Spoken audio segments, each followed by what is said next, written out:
Ang pagiging makasalanan ng mga tao sa Sodom. 19 na kabanata. Magdidilim na nang dumating ang dalawang anghel sa Sodom. Nakaupo noon si Lot sa pintuan ng lungsod. Pagkakita ni Lot sa kanila, tumayo siya at sinalubong sila. Pagkatapos, yumukod siya sa harapan nila bilang paggalang at nagsabing, "Kung maaari po dumaan muna kayo sa bahay ko, para makapaghugas kayo ng mga paa ninyo, at dito na po kayo matulog ngayong gabi. At bukas na lang kayo ng umaga magpatuloy sa paglalakbay ninyo." Pero sumagot sila, "Huwag na lang, doon na lang kami matutulog sa plaza ngayong gabi."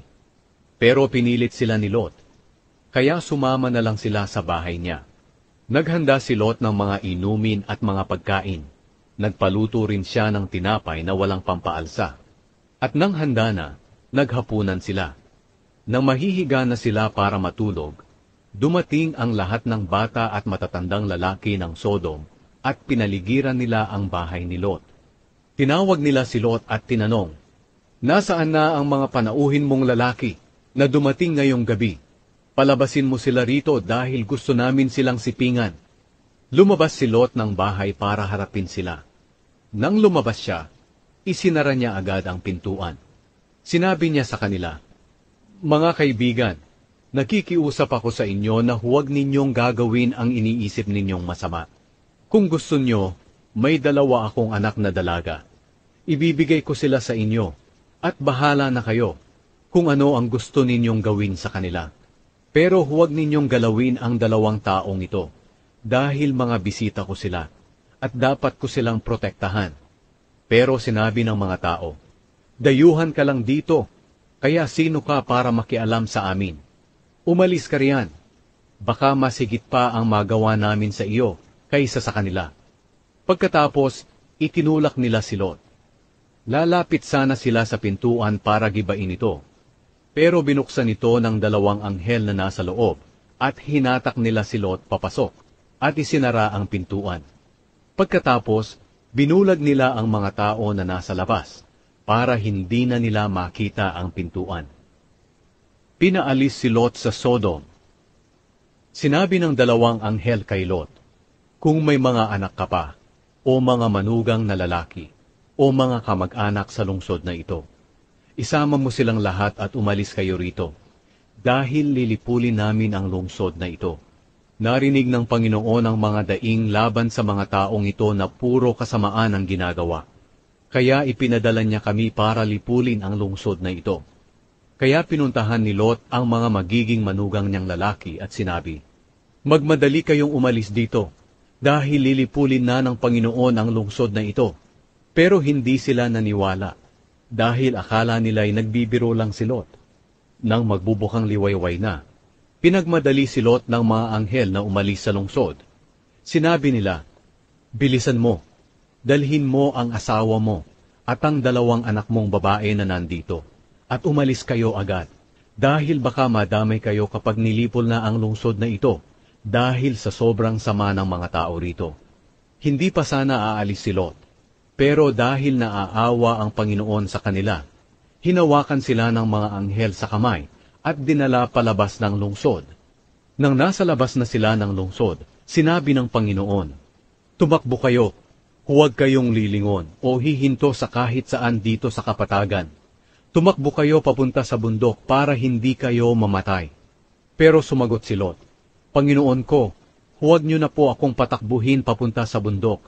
Kinahabagan niyo po ako, at ipinakita ang kabutihan niyo sa akin sa pagliligtas ninyo sa buhay ko. Pero napakalayo po ng bundok. Baka maabutan ako ng sakuna at mamatay ako bago makarating doon. Nakita niyo po ba ang maliit na bayang iyon sa unahan? Tiyak na mararating ko po iyon dahil malapit lang. Maaari po bang doon na lang ako pumunta sa maliit na bayang iyon para maligtas ako?" Sumagot ang Panginoon, "Oo, payag ako sa kahilingan mo. Hindi ko lilipulin ang bayan na iyon. Sige, tumakbo na kayo roon, dahil wala pa akong gagawin hanggat hindi pa kayo nakakarating doon."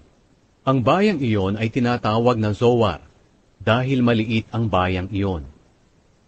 Ang paglipol sa Sodom at Gomora. Nakasikat na ang araw nang dumating sina Lot sa Zoar.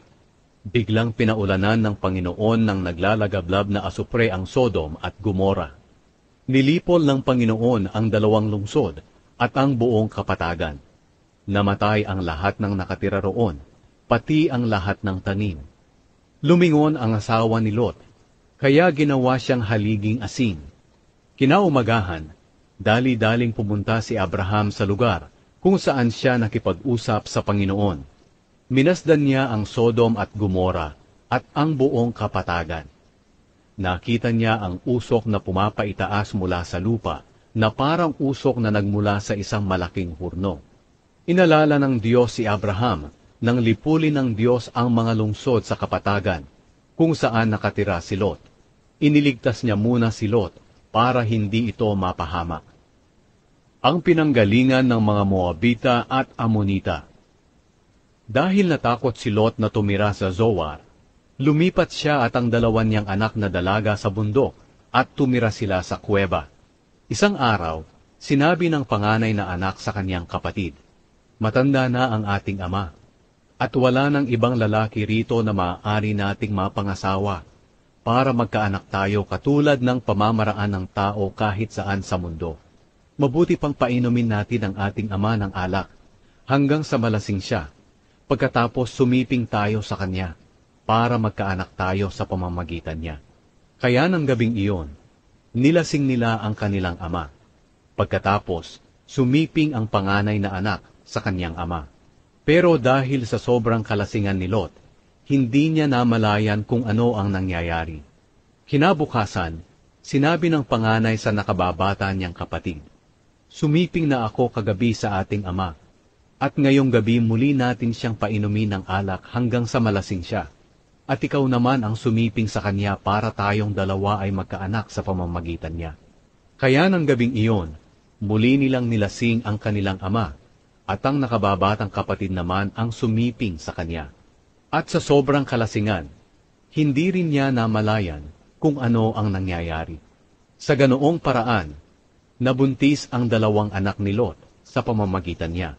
Dumating ang panahon, nanganak ang panganay ng isang lalaki at pinangalanan niyang Moab. Siya ang pinagmulan ng lahi ng Moabita. Nanganak din ang nakababatang kapatid ng isang lalaki at pinangalanan niyang Ben-Ami. Siya ang pinagmulan ng lahi ng Amonita.